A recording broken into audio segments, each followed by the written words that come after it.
Got this driver's side mount finished up. I tacked it together on the vehicle and then brought it to the bench and finished that weld, and then added this strap across both of them to strengthen it up. It's pretty ugly, but I think it should hold. I may add some more reinforcement in the back, but for now that'll hold it while I do the passenger side. Back out here tonight and got my engine mounts completed. The driver's side, I ended up not needing this extra bit that I welded in here. I did reinforce it with 2 straps. The passenger side, I haven't done that yet. Probably will need to, but I think for now it'll be okay. The construction, pretty straightforward. It was really just a lot of anxiety over getting the positioning of the motor correct, or at least as correct as I could, in terms of just how far back I wanted it to sit, angle, things like that. Yeah, these should be great. I think here pretty soon I'll have the engine sitting under its own weight for the first time, which is pretty exciting. So a huge day today, very exciting. For the first time, this thing is sitting under its own weight. I just finished the brackets, got them installed, and everything is lining up as I expected. It had been sitting under the gantry for months, and I had it positioned on there, so I wasn't sure if things would move or what, but it's pretty dang rock solid. I did the transmission mount first, and I'm glad I did that because it really stabilized things from swinging around on the gantry. You can see the bracket down there, the bushings in there.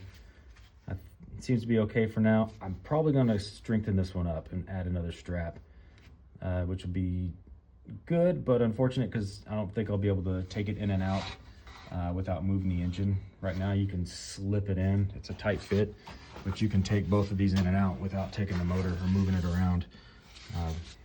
But if I add more to this one, it will no longer fit because it's really tight in here. But still way easier than the messing with the brackets with that stock motor in there. That G16A, it was so packed in here with vacuum lines and everything else for that throttle body that it was actually way, even though this is a bigger motor, there's so much more space. So I have the manifolds mocked up right now. I was actually able to get the intake in pretty easily, and it's still possible to check the oil. You can pull the dipstick still. So I'll probably leave it back there. If I need to move it, I will.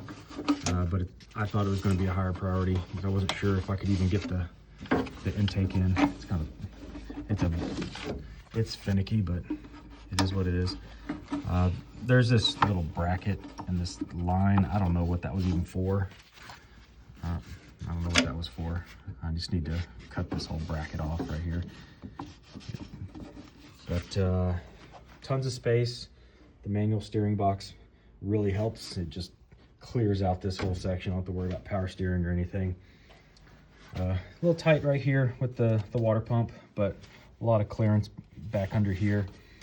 The GMC Terrain exhaust manifold I have coming will work out really nicely. I just put this HHR one in to kind of mock up and visualize because it's about the same width, I guess, or it comes out about the same distance, but it downturns right here. So we'll have plenty of space right here to come back around and bend out and go under the transmission. These lines will have to move, but 2 of them will be going away because it'll be a returnless fuel system.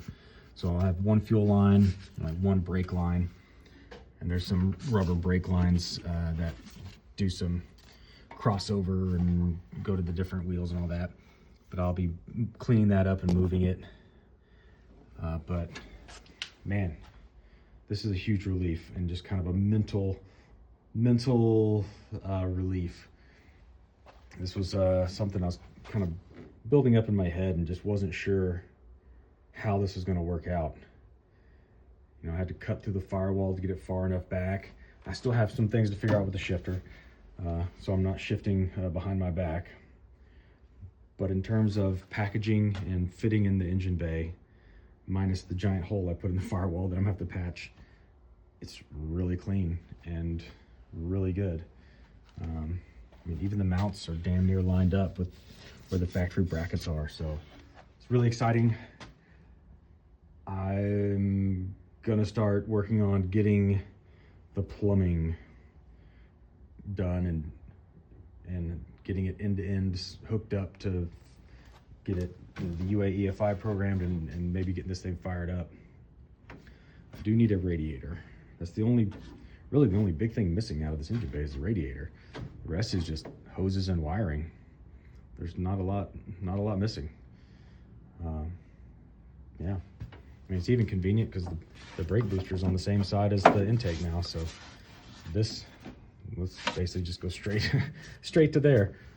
Instead of being this massive crossover hard line they had on the other one, I'll just go boop right there. So then figure out something to do with this. I don't know what kind of airbox intake I'm gonna do. We'll see.